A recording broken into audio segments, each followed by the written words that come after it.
That with chapter 8 talks about the fall of Ai. The Lord said to Joshua, "Do not fear, do not be dismayed. Take all the fighting men with you, and arise and go up to Ai. See, I have given into your hand the king of Ai and his people, his city and his land. And you shall do to Ai and its king as you did to Jericho and its king. Only its spoil and its livestock you shall take as plunder for yourselves. Lay an ambush against the city behind it."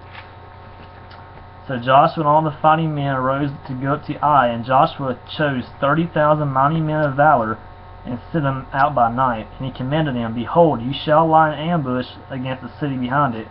Do not go very far from this city, but all of you remain ready. And I and all the people who are with me will approach the city, and when they come out against us, just as before, we shall flee before them. And they will come out after us until we have drawn them away from the city. For they will say, They are fleeing from us, just as before, so we will flee before them. Then you shall rise up from the ambush and seize the city, for the Lord your God will give it into your hand. And as soon as you have taken the city, you shall set the city on fire. You shall do according to the word of the Lord. See, I have commanded you." So Joshua sent them out, and they went to the place of ambush, and lay between Bethel and Ai, to the west of Ai. But Joshua spent that night among the people. Joshua arose early in the morning, and mustered the people, and went up, he and the elders of Israel, before the people of Ai. And all the fighting men who were with him went up and drew near before the city, and encamped on the north side of Ai, with a ravine between them and Ai. He took about 5,000 men and set them in ambush between Bethel and Ai, to the west of the city.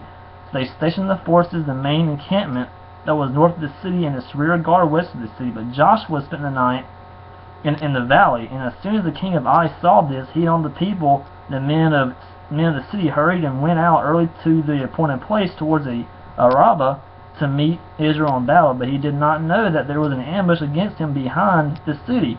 And Joshua and all Israel pretended to be beaten before them, and fled in the direction of the wilderness. So all the people who were in the city were called together to pursue them.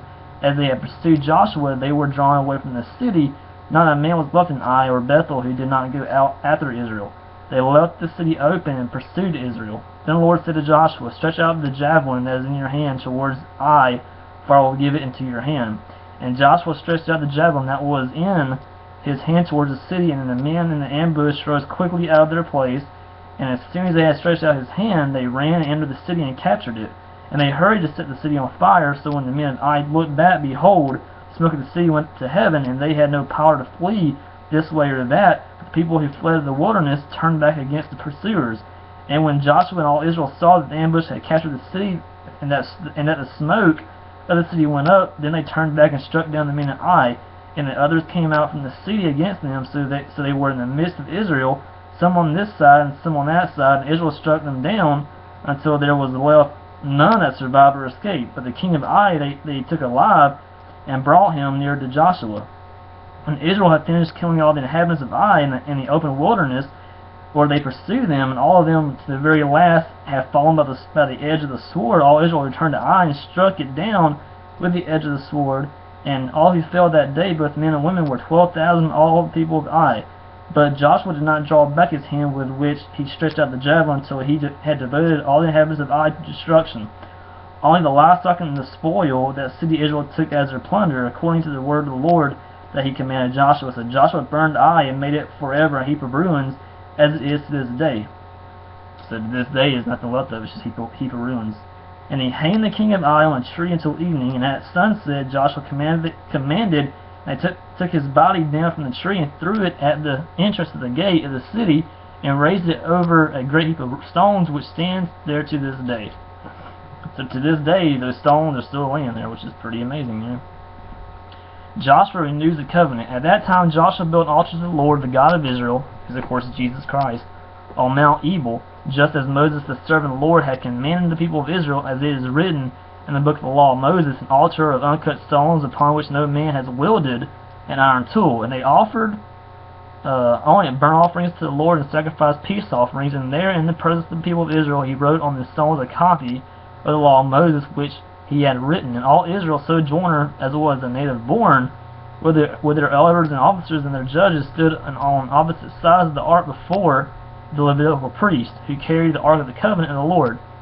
half of them in front of Mount Gerizim, and half of them in front of Mount Ebal, just as Moses, the servant of the Lord, had commanded the first to bless the people of Israel.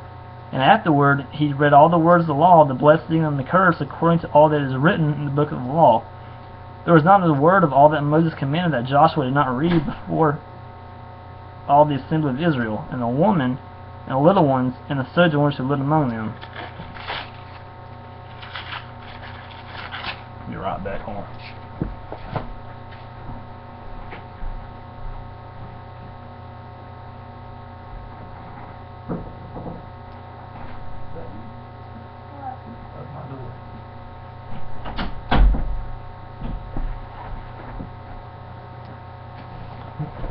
Anyway, I gotta let's see real quick where I left off at. It said let's see. Okay, they have a map here. It says the covenant is renewed at Mount Ebal from 1406 to 1220 BC. Joshua fulfilled Moses' command to renew the covenant at Shechem by placing copies of the covenant on Mount Ebal and directing the Israelite tribes to shout the blessings and curses of the covenant to each other across the valley separating Mount Ebal and Mount Gerizim.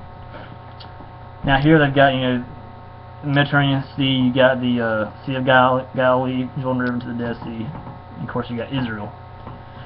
And when you zoom in on Shechem, you have Reuben. Okay, yeah, when you zoom in on Shechem, you have two mountains. One is Mount Gerizim, the other one's Mount Ebal, and the city of Shechem lays between those two mountains. Okay, over on Mount Gerizim side was Simeon, Levi, Judah, Issachar, Joseph, and Benjamin. It was those tribes. Over on Mount Ebal, you had the tribes of Reuben, Gad, Asher, Zebulun, Dan, Naphtali, and of course you had Shechem between the two mountains. And that's where the covenant was renewed at Mount Ebal. So anyway, again, that's chapter 8, which is the fall of Ai, which basically God sends Israel into Ai, destroys it, and Israel takes over the land. Joshua renews the covenant, and I mean that's it for chapter 8. I'll be right back with chapter 9 in a minute.